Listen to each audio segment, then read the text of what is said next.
like the quarterbacks that you had out there today, those three, and Mason, Dwayne, Haskins, what did you see from them in the preseason that gives you confidence that that's the room going forward? I want to make sure I heard you, and obviously the joy of the social distancing and the mask and so forth, but I believe you asked about Dwayne and Mason and what were some of the things throughout the preseason that I saw and noticed? Yeah, that gives you confidence that that's the set room going Great, forward. thank you. Well, first off, we don't know what's set or what's finalized, and those decisions are yet to be made. But in terms of to address those two young men, been pleased with the improvements that each of them made. Each of them brought some strengths and weaknesses to the table. With regard to Mason, I think he had a little bit of a leg up in terms of experience within the system and some of the drop back concepts, and have been trying to work with him to improve his timing and reaction accuracy. And then Dwayne coming in, learning everything that was new.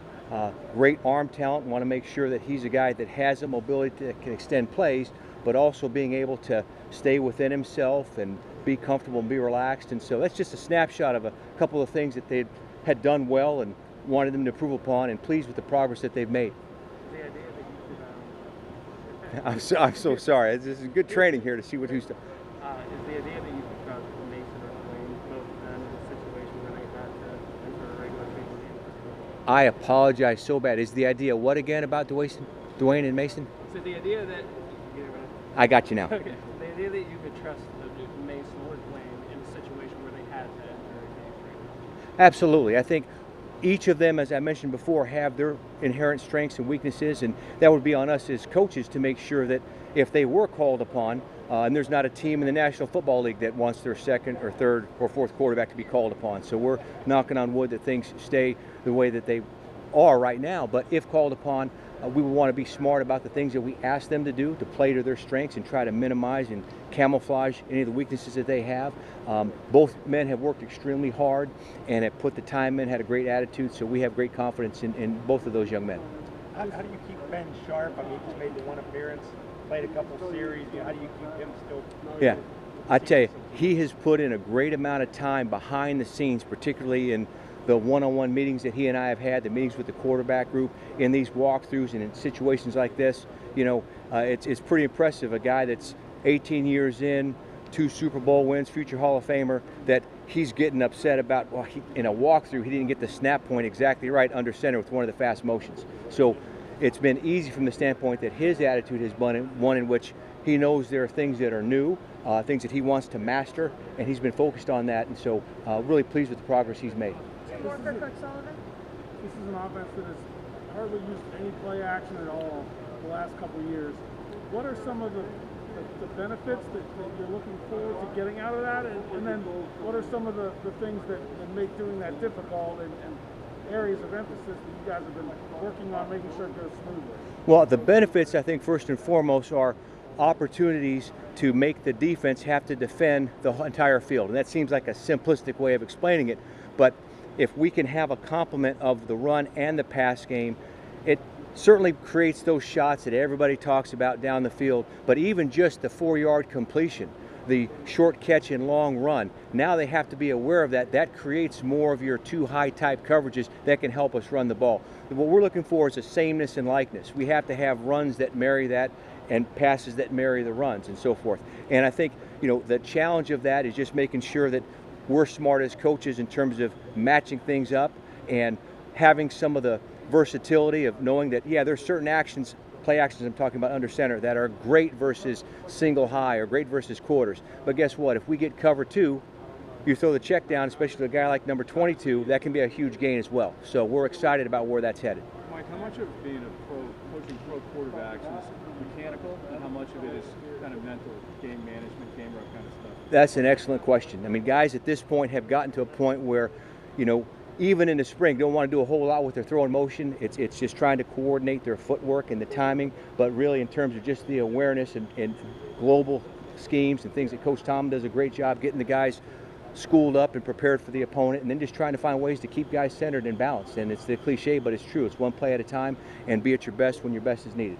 All right, thanks, Coach. Thanks, guys. Karl, how do you feel about the depth if Stephon is playing? I just think the guys that we have working are the guys we have working, and I like some of the mixture with the young guys we have, and it's been fun coaching them this offseason. Yeah. Is Wormley, would he be the next? He's been playing well. He's been doing some good stuff. He started a couple of preseason games, and he's maturing in our defense. You know, just getting him here last year, and now he has a season under his belt. He's doing fine. You pretty much have the same group plus Loudermilk. You feel good about what you have? Yes, I feel good about what we have. You know, I'm just like every other coach probably in the NFL. You like to add more when you can, but we got a good solid group, and I'm happy with what we have. You mentioned a lot of the younger guys, but looking at an older guy like Cam Heyward, where does his leadership show up the most for that group? I think if you watch our practices, you see him run around and do a lot of things that, as a coach, I don't have to do.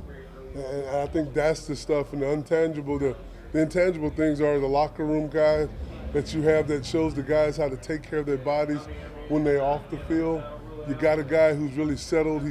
He has a family. He knows how to play football, and he loves football. So that helps those young guys see that. Was he like that as a young guy, or was it something he had to grow into having? I don't know. I wasn't here when he was young. I just got to mature Cam. Yeah. There's been a lot of jokes about how old he is. Does he have old man tendencies that you've seen? I don't know. I'm 54 years old, and I know he doesn't have none of my tendencies. So he might have old football tendencies, but I think, you know, he comes to work every day. He runs to the ball every day. So, I mean, to me, he's still playing like a kid who loves the game. A couple years ago when Coop was out and we moved Tyson outside a little bit, it doesn't seem like that's needed this year. Is that because of Wormley, or is that because of what you have at nose? Well, I think, you know, it's because we had Javon Hargrave, and Tyson was the backup then.